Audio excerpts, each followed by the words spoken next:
Andrew McCart, iFLTV, delighted to be joined by, I'm telling you right now, Frank the Tank. You look like you're getting healthier, stronger. Like the arms looking good. I'm going to give you no homo, like, but you're looking quite good, Frank. I'm like a yo-yo. Thank you, mate. But I'm like a yo-yo. I'm very up and down.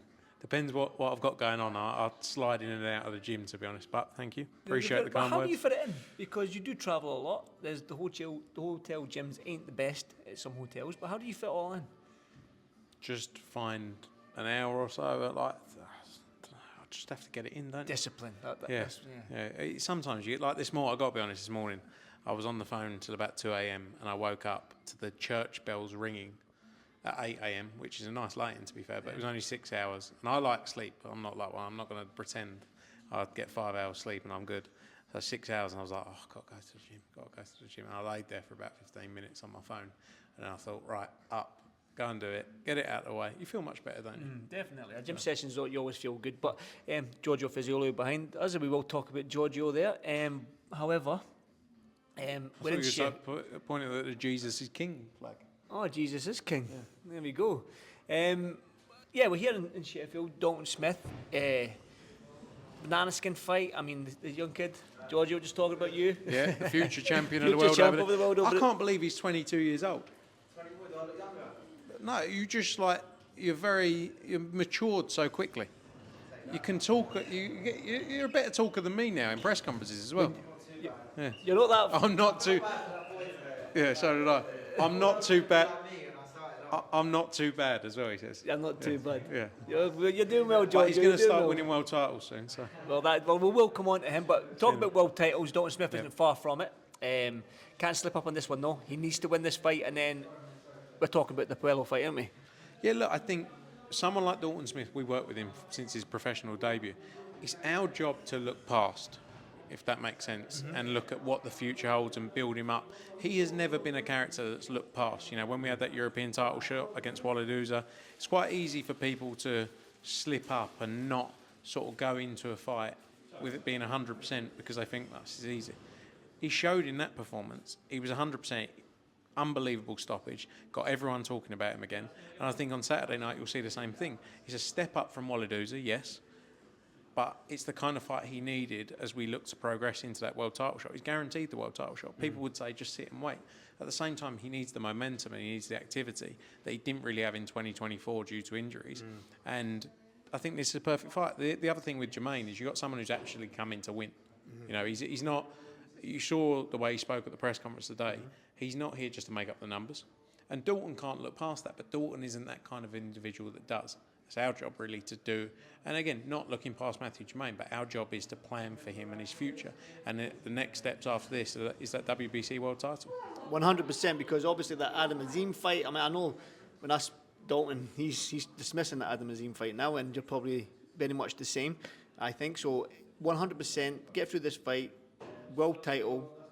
What are we talking? In the UK? We're going over to the US? Where would you like that? No, look, we're in talks at the minute. Eddie's been talking to Louis de Cubas Jr.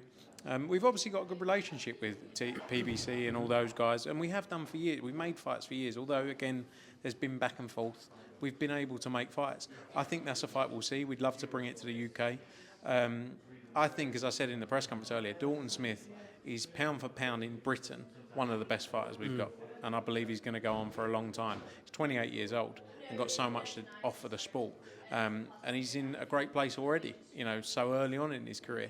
You know, you talk about the Adam Azim fight. Adam's a great fighter. I think, you know, he looked good against O'Hara Davis. Yep. He's been very quiet. You know, it's like he's disappeared a little bit in recent times. I heard it was Legara. Is it Legara he's facing the summer, maybe? Maybe, I don't know. But I think Dalton's on his own path. Dalton is not defined by Adam Azim. That fight was there. We would have taken it. We would have made the fight. The reality is they pulled out on multiple occasions for multiple aspects. And so be it. I'm not questioning why they did it. That's that's for them to do. But don't then expect Dalton Smith to be calling out. He doesn't need to. He's going to be a world champion at the end of this year, holding the WBC belt and chasing down unifications. Adam Azim is nowhere near that level.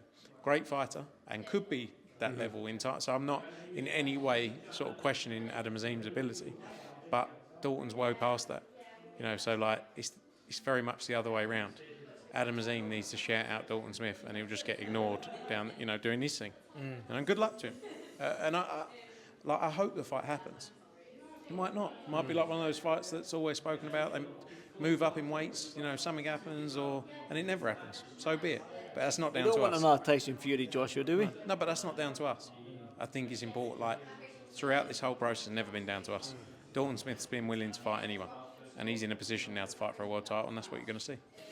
When I was driving down here, and I'm going to be honest with you, I was just driving down thinking just another show. I mean, we've got Ben Eubank next week I'm looking forward to. We've got the double header the following week in New York and Saudi I'm looking forward to. So I'm just driving down another show. I know who's on the card, but when I was looking at the head-to-heads, I'm like, Kevin Jarko Kelly, I like that. Baker Vizzioli, I like that. Do you know what I mean? So even though there's... I might not have the razzmatazz of these shows that I've talked about there, but there's some very, very decent, solid fights here. 100%, and when you look through the card, and like as well the names on the card, you got Josh Warrington making his, his return. He's someone that I thought he was going to retire in September, but sometimes boxing, as I've said, is a very fickle sport where you get beat by Leewood, great fighter, you get beat by Anto Kakachi, great fighter who beat Joe Cordy. Like people say, oh, you're then finished. And the reality is, Josh Warrington feels like he's still got a lot left to offer the sport. We'll see on Saturday night. And, can that set up a big fight against the likes of Michael Conlon, one that's been spoken about before? Let's see. You got Josh Padley, who's become an internet overnight a sensation, taking that Shakur Stevenson fight, taking risks that other people wouldn't do, and making such a name for himself and changing his life at the same time. Josh Padley doing huge numbers across social media now as well. The Ryan Kelly... Kevin Agarko fight, brilliant fight. That's a fight, if it was made 8 weeks ago, would be a great fight, but to make it 2 weeks out, it's a great job from the team for doing it, and fair play to both of them as well. Like, Kevin gets a lot of credit, but also Ryan for accepting it, and taking a fight, because it's a real fight for him as well. Giorgio Vizzioli against Kane Baker, again, the kind of fight Giorgio needs to be involved in that's going to keep him motivated as well, and also build up his name. That's going to be an entertaining fight. You got Laley as well. He's back out. He's then going to probably fight May 17th as well. Joe Howarth, who's one of Dave Allen's young fighters. So a really good card from top to bottom. And there's so much going on in boxing. It's a great time for boxing, British boxing especially, but boxing around the world, and it's exciting. It is, because sometimes I can't keep up with it. No, I can't. And the Josh Warrington Mick Conlon fight, when you sort of glazed over that a little bit there, it all boils down to if Mick obviously wins that European title fight, Josh Warrington wins this fight. Is that a fight that makes sense for both the fighters and yourself at this stage in their career? Yeah, look, that's a fight that we would love to put on. Look at what Josh Warrington's done in his career, and Mick Conlon, and look at the fan bases they've created and the nights they've created for boxing over the last, 10 years or whatever. Like, they've been unbelievable nights. So to be able to do a show like that would be great. Two big names, who've done a lot in the sport. And I think if Josh can come through with a good performance on Saturday, the winner of that fight, if that happens between Josh and Mick, the winner of that goes back into world title contention. That's the reality. And people get written, again, I go back to the point, people get written off after a loss. But if you're getting beat at the highest level and back-to-back, like Josh Warrington was beating Leewood, got caught with a shot, that's boxing. But again, why... We're our own biggest... same Mick Conlon as well. Yeah, but we're also our own biggest enemy in boxing, because it's like, we want great fights. Oh, someone gets beat, finished. It's like, no. Just as long as people are in great fights, and as long as they're fit, healthy, safe, and got the drive to do so, great, that's what we want to see. Definitely, I wholeheartedly agree. Now, I want to jump a hard segue to the left here now and talk about, I want to get your thoughts. It's been resolved now, but I know you're the businessman. Let's talk. You like to talk business and this, that, and the next thing. And when you heard and this whole saga with the contract with Whitaker and Cameron and Ben Shalom and it being 12 rounds to 10 rounds, as a businessman that deals with contracts, have you ever seen anything like this before? Not really. No. I mean, I was thinking they'll be sitting there rubbing their hands together, won't they? I thought it was hilarious. I was just glad I wasn't involved in any way. Have you ever made a mistake like that? No. Look, we all make mistakes. We all make mistakes, but I don't mind when people make mistakes if it's out of, just a general. Like, if you make a mistake because it's lazy and you just haven't, like, that pisses me off, right? In boxing, when you look at a boxing contract, traditionally, the first page outlines where is it, when is it, who am I fighting, what's the weight, what's the money, and how many rounds is it, right, on page one. Don't get me wrong, there's a lot of detail that normally follows I can imagine. that. But that's really the key points.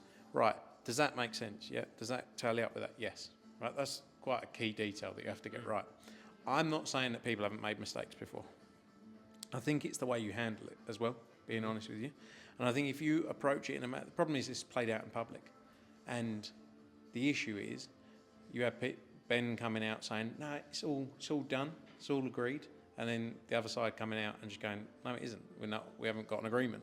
And it makes it even worse and more embarrassing as the time goes along. I wonder, part of me does wonder, because they make a lot of blunders, whether it's just a tremendous marketing campaign to get people talking about fights, but embarrassing them at the same time. Do you know what I mean? Yeah, I do. Because I wonder whether they're just outsmarting us all and just making mistakes constantly so that people talk about it and not caring. Maybe they just think, oh, this is funny. Maybe that's what it is. But look, I think that's a very intelligent double sort of way of thinking. Playing the game, isn't it? But like, when I look at it, Liam Cameron has won the mind games, right? Because Liam Cameron, and one of the things I didn't like the way it was played out is when Ben would say, "Oh, Ben Whitaker's the A side of the fight." It doesn't matter who the A side of the fight is. Yes, I agree. Ben Whitaker is a huge name, right? Tremendous talent and a big name in British boxing. I agree with that completely. But you've signed a contract for 12 rounds. It doesn't matter who the A side of the fight is. It's either 12 rounds, you do a deal with him, or you breach your contract, and you have to pay Liam Cameron anyway. Liam Cameron is in the best possible position that anyone could be in, right? So Liam Cameron's sitting there going, right, I either get 12 rounds, which is what I wanted, or I get paid a shit ton of money. I would have left it till about Saturday afternoon if it was me, because all this thing of we'll get a replacement. No, you can't. You got an agreement with him, and if you breach that agreement, you have to pay him anyway, and he'll sue you. I feel sorry for Ben Whitaker in a way because he's just been embarrassed. Like his career's been mismanaging that side, because it's like you don't have the confidence to do 12 rounds. When actually it's like, no, I've been training for 10 rounds. I'm not a fighter. I've never trained for 10 or 12 rounds. I don't know what. But I'm sure when you've been training for 10 rounds, like that is what you want to do. And I feel sorry for Ben Whitaker because they've embarrassed Ben Whitaker with all this. Sonny Edwards said what they've done is they've just copy and pasted and forgot to delete the 12 and put it to 10, but then 10, but copy and pasted from what? I don't know, a previous contract, then just changed wee bits and pieces in here. But he said what they've paid, Sonny also said that what they paid Liam Cameron, they've made up in promotion. Do you agree with that? I mean, it's not always ideal from a ticket sales perspective, not knowing if a fight's going to happen. Well, that's very true. Let's be honest. Like, people struggle to buy tickets when you don't know if a fight is actually going to take place. But look, it's been, like I say, maybe it's a great double bluff. Maybe they are just elite brains that we can't operate on the same level of, and they just make these mistakes for publicity. I mean, impressive if that is the case. That is very smart double agent type stuff, but you know what I mean? I'd like to get Ben Shalom's thoughts on all this. But another thing I want to talk to you about. Let's do it together. We'll do it, and we can talk to him. I can give him some you, tips. You and Ben Shalom together. Come down to Ben on Sunday hour. then. Yeah, amateur. No, I'm not coming Saturday. Next week. next week at the thing. Well, that brings me on nicely to. You're obviously close to both camps, the Benns and the Eubanks, and I do want to get your thoughts on Chris Eubank Sr. I'm guessing you've seen his interview with iFLTV and other outlets from yesterday, and his emotional sort of plea to promoters, to journalists, to fans, to the British Boxing Board of Control about this fight. I just want to get your initial thoughts to this before we break it down. To his emotional interview there. Yeah, look, I think no one can really have an opinion on a father and like a family's because they don't know the dynamic. So like everyone's got an opinion on things. Like I think family things should always be left separately. Just my view. Like other people might disagree. You never want to see it playing out like that. It's just the reality of it. But for me, it's hard. I don't really, I'm in a tough position. But that's just my view. As with anything in life, it's better to play it out separately, privately. I think when it comes to people talking about the fight, the weights, etc., I think it was very different in the first fight. The fight was made at 157, I think, the first time round, a weight that Chris had never done. Right, that's the reality of it, and probably would have been tougher for him to make that weight. Yes, this fight is at 160, the weight that he's campaigned at for the majority of his career. And the recent part of his career, definitely. There was a period where he was at 168 for the World Boxing Super Series, etc. But 160 has been his weight. He made it in his last fight. He made it against Liam Smith twice. That's his weight. It's not a question of him making that weight, in my opinion. Otherwise, he wouldn't be there. He wouldn't have done it for years. I think you look at the fight as a whole, Conor Benn is taking a risk coming up 2 weight divisions, but he's been prepping for that over a period of time, you know, because we've always known this was the fight we were looking at. I think his last fight was at 154 or 155, like, you know, around those sort of weights. But Conor Benn's making a big jump. But it's part of the negotiation. And look, ultimately, if the fight wasn't safe, if the weights weren't safe, this wouldn't be happening. You know, the British Boxing Board of Control wouldn't allow it. But you've got a guy who's coming up from 147 to 160. You've got a guy who fights at 160, staying at 160, who doesn't really, as far as I'm aware from history, blow up in weight a huge amount. But like I say, the first fight was very different. It was 157, I think, with 165 the next day. That's different when you're a 165. But Conor was much smaller then, right? It was 3 years ago or 2.5 years ago, whatever. You know, it was a different time. So everyone can have their view. But the reality is that's what makes this a close fight. As well, the fact that Conor is the younger, fresher fighter at 28 years old, and Chris, older, but has more experience, has been in at the higher level, yes. You know, so that's what makes it intriguing. I think it's the biggest fight in British boxing outside of Joshua Fury. And I think next week, by the time this fight comes around, it's going to be one of those moments that everyone's talking about. Were you there or were you watching it? You know, those days of old, the Froch Groves, those fights that we've been involved in, it's going to be one of those moments. And when you look back to October 2022, when this fight was supposed to happen the first time round, remember that feeling of how big it felt in that week. You know, prior to everything that went on, how big that was feeling.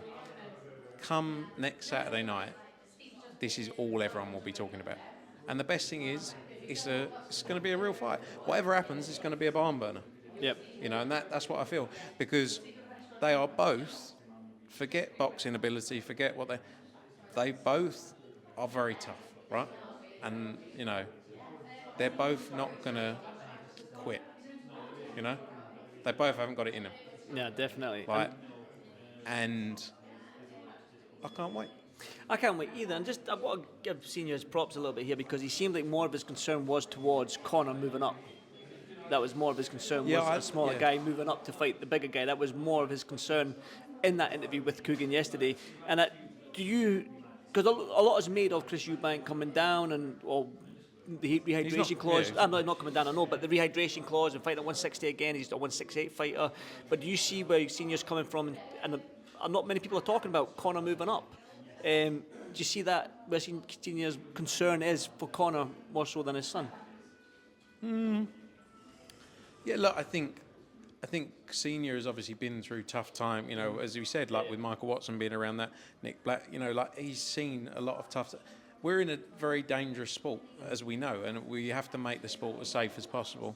I think it does come down to the reality of the sanctioning organisation, being the British Boxing Board of Control, are probably the best in the world. I have to be honest, in terms of, from a safety standpoint, I've worked all around the world, and I think, you know, we haven't always aligned on things with the British Boxing Board of Control, but I think from a health and safety, fighter medical, I think, and they've been through tough times. You have to realise as well, they've been through tough times where they've improved and brought things forward, and, you know, I think they've got a great medical team. And like I say, if this fight wasn't safe, it wouldn't be happening. Just like any fight, you know. But I do think it's a big jump that Conor's taken. Yes, it is a big jump. I mean, you can't shy away from it. But it's a huge moment, and it's a huge fight, and he's prepared himself for this, and he's getting in there and doing it. One final one on this, Frank, is that Senior also said that he will not be in his son's corner. He wouldn't do it, and a lot of us, especially me, selfishly, watching Senior and Nigel fight with my dad as a kid growing up, and now being able to be around their sons fighting and whatnot. Selfishly, I'm like, oh, but not just as a, you're quite, you know, the family's personal. You're in with both camps reasonably well, and I just want to get your thoughts on you as a person, your emotions for Senior not being in his corner, leading into this big fight. Because it's probably, let's say, his biggest fight of his career, I'd imagine. Yeah, look, I think you have to look and say, without their fathers, they wouldn't be where they are today. It's the reality. They wouldn't be who they are, you know. And without their fathers' names and their history, they wouldn't have probably started boxing, you know, most likely. And they wouldn't also have been given maybe the opportunities. You know, they both worked very hard, but they got opportunities because of their fathers' names. That's to begin with, right? But they've then taken that from there and got the drive, desire, because they both come from nice family, money, etc. But they've decided to go into a sport that is, one of the toughest sports in the world. And, I think it would be great, obviously. Look at the storylines of the last 30 years. But, this fight has now got to a place where it's big on its own, in truth. It's more than the father's name. It's now. more than the father. Yeah, there's so much spite, there's so much dislike, hate between the two of them. There's been so much that's gone on to this point. That is such a huge moment. Of course, having the fathers, and I think, it would be great. But that's that. It is what it is. You can't change Senior's opinion. That's one thing about Eubank Sr. He has his opinion, and he's not going to veer off of it. And you have to respect him for that. You don't have to. The big thing in life is we don't always have to agree with each other or agree with everyone's opinions, but you have to respect someone who stands by their feelings and their opinions, and that's what he's doing. Definitely. I'm looking forward to it. I'm lucky enough, Cougar and Joe and Colm are down there, not me, but that's neither here nor there. I won't bump my gums too much on that. But I will say, you touched on that Eubank and Benn being the second biggest fight behind Fury and Joshua. Now, we've seen Tyson Fury hitting the bag and going on his runs. We know Tyson Fury's retired before in the past, Frank. Come on now. Do you think it will happen? As you've been in boxing a long time, do you wholeheartedly think that you somehow, some way, we get this fight made? No, I think one of the biggest problems in boxing is too much talking, not enough action. Do I think it can happen? Yes. Is there hurdles to overcome? Yes. Would I love to see it? Yes. And I'm sure everyone will do, what they can within their power to make it happen. I think it's too big of a fight not to happen. So yeah, I hope so. Look, how many times has Fury retired? So I'm not questioning his retirements in the past, but anything's possible, isn't it? If he's come back before, he can come back again. And I think it's the biggest fight to be made. Not just in Britain, but probably in the world, let's be honest. Frank, as always, thank you so much for doing this for iFLTV. Thank you, Andrew. Enjoy this week. I'll see you no doubt at the weigh-in tomorrow and fight night, and enjoy fight week next week. I'm sure you will, Frank. I'll be hiding, mate, out the back. Oh, well, good. That's the best place to Cheers, be. mate. Thanks, Frank. Thank you. Appreciate it.